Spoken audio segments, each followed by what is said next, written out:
আসসালামু আলাইকুম। আমি এখন মানছি একটু অন্যরকমের কিন্তু দারুণ মজার একটা পার্সিয়ান বেগুন ভর্তা। যারা বেগুন ভর্তা পছন্দ করেন আর একটু ভিন্নধর্মী খাবার পছন্দ করেন, একদম আঙ্গুল চেটে খাবেন। তৈরি করা খুবই সোজা, তো আসলে কি শুরু করা যাক।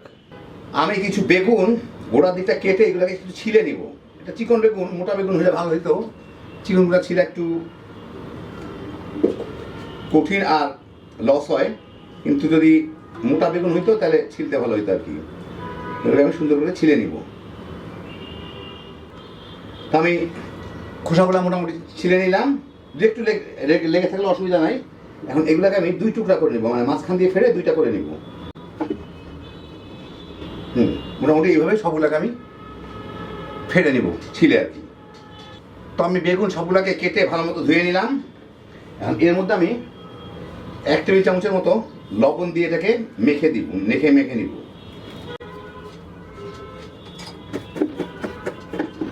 বড় থাকলে একটু ভেঙে দেই, অসুবিধা নাই, কারণ এটা ভেজে নিতে হবে আমার, পরে ভর্তা হয়ে যাবে।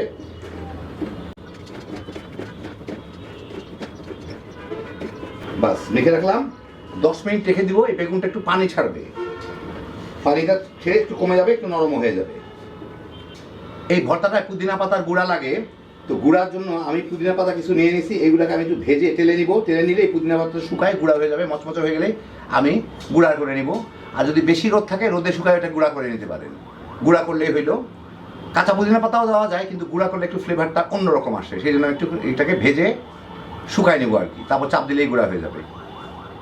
প্রায় মিনিট 2 পুদিনা পাতাগুলোকে আমি ভেজে মচমচা করে নিলাম, শুকায় গেছে। এটা ঠান্ডা হলে আরেকটু বেশি মচমচা হয়ে যাবে। চুলাটা বন্ধ করে এটা পাশে রেখে দিব। আরেকটু পরে একদম ঠান্ডা হলে এটাকে হাতে চাপ দিয়ে গুঁড়া করে নিব। রোদে শুকাইলে রংটা একটু সবুজ থাকতো বেশি, আর এখন একটু কালচে কালচে লাগছে, অসুবিধা নাই। ফ্লেভার একই রকম আসবে। 10 মিনিট পরে বেগুনগুলো বেশ নরম হয়ে গেছে, আর দেখেন বেশ পানি ছেড়ে দিছে। এখন আমি এই পানিটুকু ফেলে বেগুনগুলোকে একবার ধুয়ে নিব।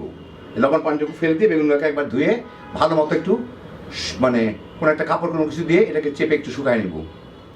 বেগুনগুলোকে ভালো মতো ধুয়ে পানিতে ঝরায় আমি এটা গামছার উপরে নিয়ে নিছি। এখন এটা দিয়ে একটু চেপে চেপে এর উপরে পানিটুকু আমি শুকায় নিব আর কি। আমি একটা ফ্রাই প্যানে কিছু তেল ভালো মতো গরম করে নিচ্ছি। এটা ভালো গরম লাগবে না, এটা কিন্তু বেগুন তেল চুষে নিবে। এর মধ্যে বেগুনগুলোকে দিয়ে আমি ভেজে নিব। এটা একটু শ্যালো ফ্রাই, মানে ডিপ ফ্রাই না। হাই হিটে ভাজতে হবে যাতে বাদামি হয়ে যায়, নিচের দিকে একটু বাদামি বাদামি দাগ লেগে যায় আর কি। হাই হিটে মিনিট 2 এক পিঠ ভেজে আমি এগুলোকে এখন উল্টায় দিব। সুন্দর করে বাদামি করে ভাজা হইলেই হইলো। ওই পাশটাও বাদামি করে ভেজে নিব। এই পিঠটাও মিনিট 2 ভাজলাম, মোটামুটিভাবে পিছন দিকটাও বাদামি হয়ে গেছে। এখন এগুলোকে আমি একটা টিস্যুর উপরে উঠে নেবো, যাতে বাড়তি তেলটুকু ঝরে পড়ে যায়। বাকি বেগুনগুলোকে আমি ঠিক এইভাবে ভেজে নিব। বেগুনগুলো উঠে নেওয়ার পরে সেই একই তেলে আমি প্রায় 2 কাপের মতো পেঁয়াজ একটু মোটা করে কেটে রাখছি।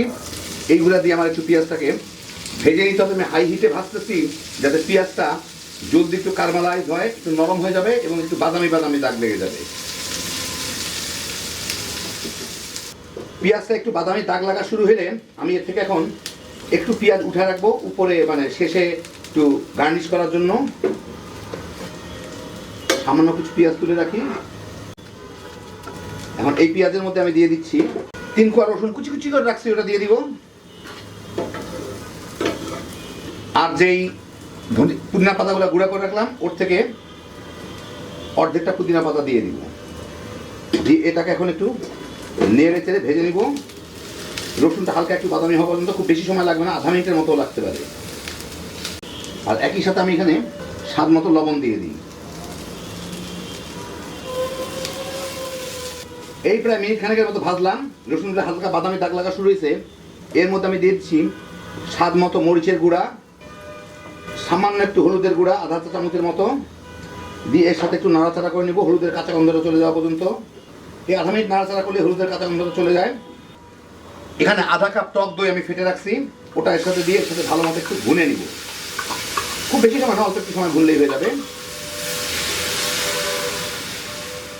একই সাথে বাকি পুদিনা পাতার গুঁড়া ছিল ওইটাও দিয়ে দিব, রেখে লাভ নাই। এই মিনিট খানেক ভুনেই এর মধ্যে আমি এই বেগুনগুলা দিয়ে দিব।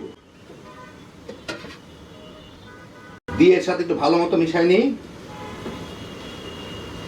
বেগুনগুলা কিন্তু এর মধ্যে থাকতে থাকতে বাকিটুকু সিদ্ধ হয়ে গেছে, যেটুকু যদি কম সিদ্ধ হইতো সেটুকু সিদ্ধ হয়ে গেছে। এখন এটাকে আমি চুলার জালটা একদম কমায় 3-4 মিনিট ঢেকে জাল দিব। মিনিট 3-4 পরে